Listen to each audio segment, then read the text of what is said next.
पर मुझे इससे ये उम्मीद जागती है कि शायद स्मृति ईरानी जी रमेश भिथुड़ी जी के खिलाफ जो कंप्लेंट्स लगातार महिला एमपीज ने डाली हैं कि वो अभद्र भाषा का प्रयोग करते हैं उनके प्रति, तो स्मृति ईरानी जी इस पर भी कुछ बोलेंगी। और मुझे इससे पूरी उम्मीद है कि स्मृति ईरानी जी आहत होंगी कि 3 महिलाओं को मणिपुर में नग्न अवस्था में जो घुमाया गया और उनका जो वीडियो सार्वजनिक हुआ, तो वो इससे भी आहत होंगी और प्रधानमंत्री से निश्चित तौर पर प्रश्न करेंगी।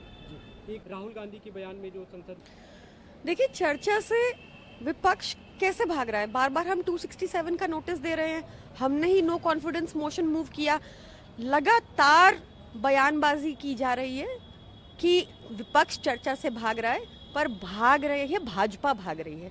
एक बार भी उन्होंने मणिपुर का जिक्र नहीं किया। प्रधानमंत्री मोदी सदन में नहीं आते, ये गलत बात है, क्योंकि जरूरी हो जाता है जब प्रधानमंत्री मोदी ने बार बार ये नारा दिया कि बहुत हुआ नारी पर वार, अब की बार मोदी सरकार, तो प्रधानमंत्री मोदी को आकर जवाब देना चाहिए कि क्यों मणिपुर में महिलाओं के साथ लगातार ऐसी प्रताड़ना हो रही है। कल संसद में एक आंकड़ा पेश किया गया कि ऐसी 4000 घटनाएं हो गई हैं, तो क्यों अब तक सीएम बीरेंद्र सिंह बने हुए हैं अपनी पोजीशन पर?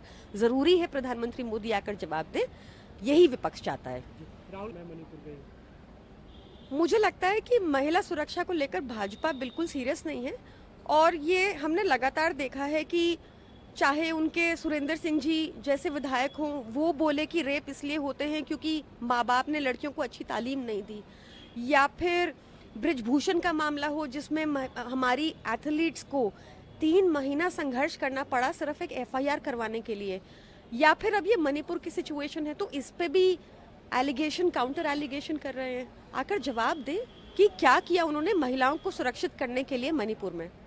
एक बड़ा जी, हम एक राजनीतिक दल हैं, हम सारे चुनाव लड़ेंगे, पूरी मजबूती से लड़ेंगे। जो अभी अलायंस की बात हो रही है वो नेशनल लेवल पर हो रही है, और अभी उसकी नेक्स्ट मीटिंग भी होगी, तो देखते हैं उसका क्या शेप निकलता है। पिछले दिनों ऐसा ही बयान आया था गुजरात के आपके जो अध्यक्ष हैं सुदान गढ़वी का, वहाँ पे उन्होंने कहा था कि अब ऐसा कुछ नहीं है कि गठबंधन की रूपरेखा हो, तो आप सभी राज्यों में अपने स्तर पे लड़ेंगे, आप ये कह रहे हैं? बिल्कुल, हम एक राजनीतिक दल हैं, तो हम चुनाव लड़ेंगे, ये हमारा अधिकार है।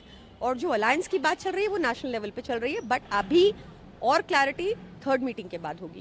यूनिट है, बहुत ही अनप्रोडक्टिव काम है ये। जिस तरह से राहुल गांधी जी की सदस्यता छीनी गई थी, उसी प्रकार अब ये राघव चड्ढा जी के पीछे पड़ गए हैं। आप देखिए कि रूल के मुताबिक नाम प्रपोज किए गए, उन्होंने मना कर दिया कमेटी से होने को, तो मुद्दा खत्म हो जाता है। लोगों के मुद्दे पर बात कर लें, टमाटर पे बात कर लें, बेटर रहेगा। लेकिन उन्हीं लोगों की शिकायत से कार्रवाई हुई है। ये अनफॉर्चुनेट और अनप्रोडक्टिव है, इसमें टाइम वेस्ट होगा। आप देखिएगा वही निष्कर्ष निकलेगा जो राहुल गांधी जी के केस में निकला।